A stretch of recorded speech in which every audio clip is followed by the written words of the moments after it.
very deep in the deliverance ministry, and anytime a man comes with a demon or with an addiction, I will ask the first question, what have you been doing? Because it is what you love and what you behold determines the shape of your life. I am my beloved, and my beloved is mine. What you love will determine what you will look like. What you love determines the shape of your worship. What you love will determine the shape of your life. Every one of us here, there is nobody that God hates. There's nobody, even the worst of sinners. We did not do anything to merit that love, but he loved us all the same. But it looks like there is a special attention that God now begins to give to the one that learns how to reciprocate that love. For those who are in a relationship and you are the only one giving gift, you understand what I'm talking about. You are in marriage, your wife's birthday, you give gift to your wife. Every season you are the one giving. You may not be complaining, but you just know that any day my wife gives me gifts, the measure of love will triple by 10. When you begin to reciprocate the love, the Bible says with open faces we behold him as in a glass, and we are changed. What are we changed into? The same image that we behold. The reason why most of you are looking like masturbation is because that's what you are beholding. That's what you love. You are your beloved, and that masturbation is yours because that's what you are beholding. If truly it is Christ you are beholding, I can tell you there is no power of hell, no scheme of man that will be able to crumble your life. I tell you, there are certain times that Satan will strike you without your knowledge, and because of the shield that is over your life, you don't even know. There was one doctor, they called Dr. Abogo, and I used to stay in the front seat when we used to write any exam because I don't like disturbance.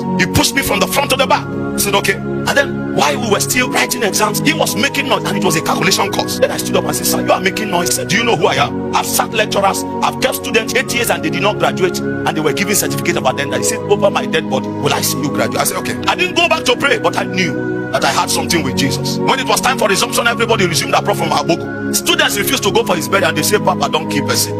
I didn't keep person. God can do everything to preserve one of his soldiers that is accurate. He will do everything.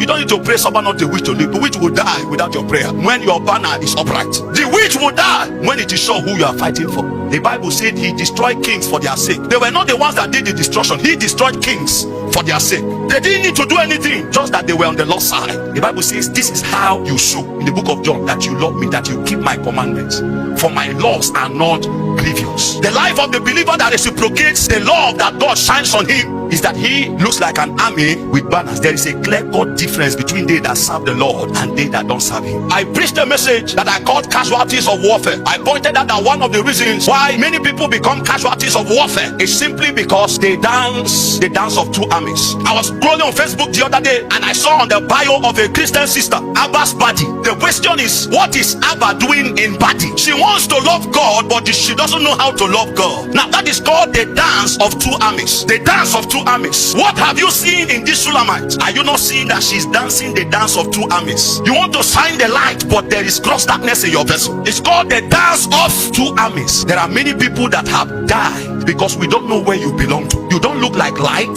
you don't look like darkness. The line must be drawn. We must be sure the badge you are wearing. We must be sure whose banner you are carrying. You should not dance the dance of two armies. On Monday you are in church, on Friday night you are in the club. It's called the dance of two armies. The Bible said in the book of Revelation chapter 3, because you are neither hot nor cold, because you are lukewarm, I will spew you out from my mouth. We don't know where you are. We don't know where you belong to. When we get to your house, we say we are looking for our brother in church. Say now that one, I don't even know say this brother they born again. But man, when you see this brother in church, when you see him sustain a posture of prayer, but guess what? He's dancing the dance of two armies. And most of us have learned to master the postures of the dance. When we come to church, we can dance the dance of Jerusalem. When we go to Babylon, we will dance the dance of Babylon very well. That kind of dance, there is no banner. God servant, the Lord showed me a vision that they are coming for music ministers.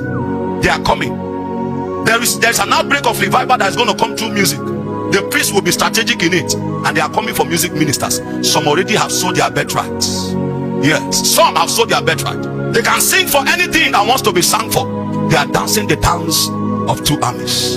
A politician who is a wicked man will call you to come and bless him. You will go and bless him. With the same mouth that you used to bless God, you are blessing a wicked man.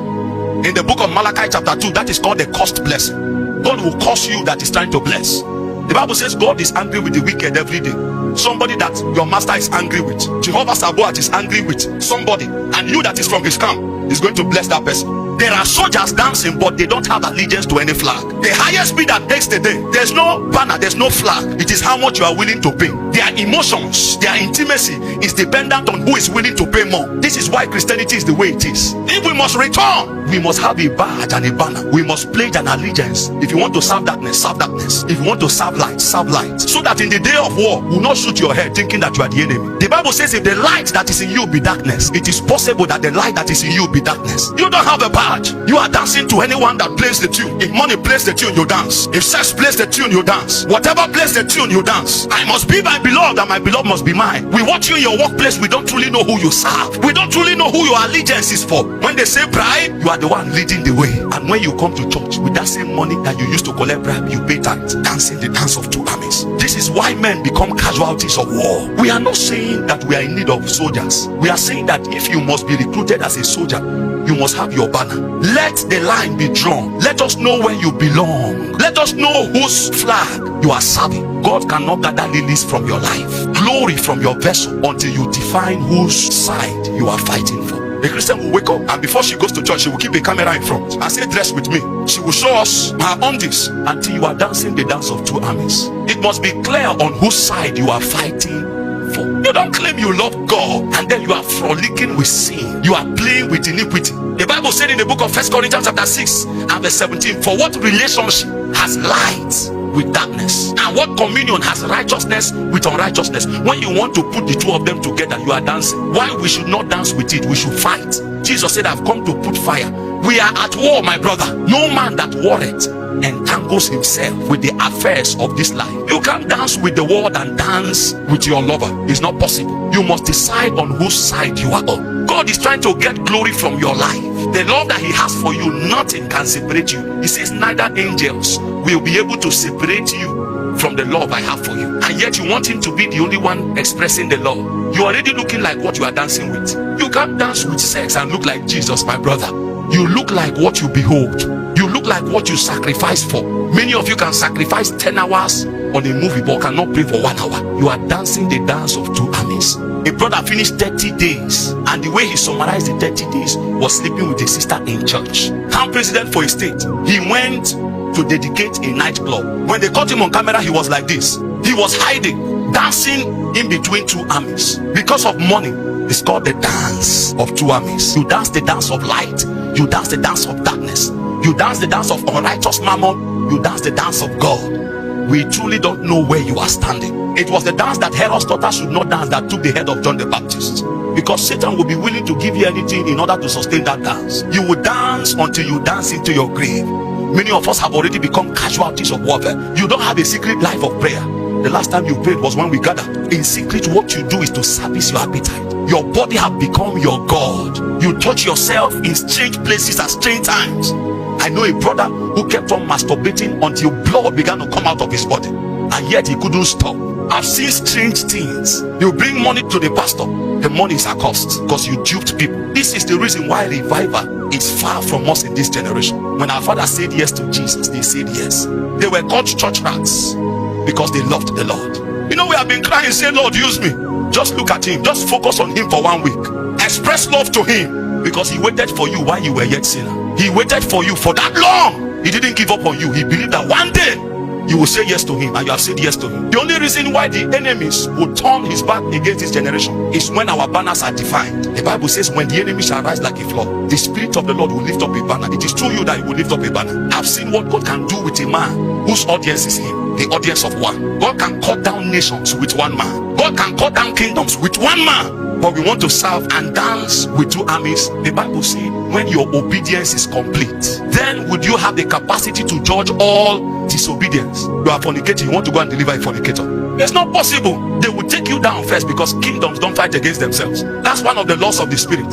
So you must decide, are you fighting for light or darkness? You are a chronic fornicator, a wicked man at heart, and you want to bring deliverance to a people that are in the same iniquity as you. Whose side are you on? Whose flag are you pledging allegiance to? I will stand for God in my time. I will lift the banner of Christ high, and I will bring victory to my king. The Bible says the foundation of the Lord standeth sure, having this seal, the Lord, he knoweth them that are his, and let everyone that nameth the name of the Lord, let him depart from iniquity. I don't want to dance the dance of two armies. Comely, terrible as an army with banners. An army that has an identity is a terrible one. Oh, where you are seated, can you just cry to the Lord? Say, I return. I return.